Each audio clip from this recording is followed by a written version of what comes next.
Bristol Community College, Mathematics with Dan Avedikian, Math 060, Topics in Developmental Mathematics, Section 4.4, Problem 11. This is Section 4.4, Problem 11. It says one of the parking lots at BCC's Fall River campus has 60 vehicles in it. 12 of them have manual transmissions. So what percent of the cars in the parking lot have manual transmissions? So it's 12 out of 60, but as a percent, what would that be?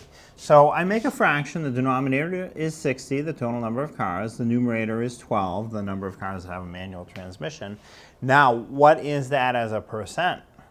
Well, what I like to do when I turn a fraction into a percent is, can I multiply something times the denominator to make it into a 100? Multiply a whole number, of course, is what I'm looking for. 60 won't work. But if you're paying attention, 12 over 60 can be reduced. They're both even, so I can cut them in half. Even better, let's see if I can reduce this to anything that's going to help me.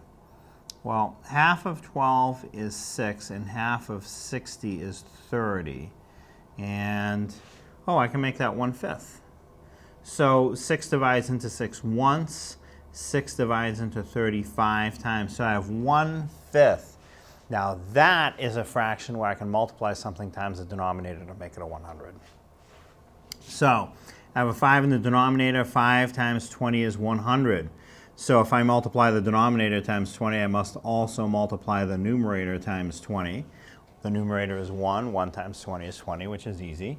Now that I have a fraction with a denominator of 100, the percent is whatever the numerator is. So the numerator is 20, so the answer as a percent is 20%. 20% of the cars in that parking lot have a manual transmission.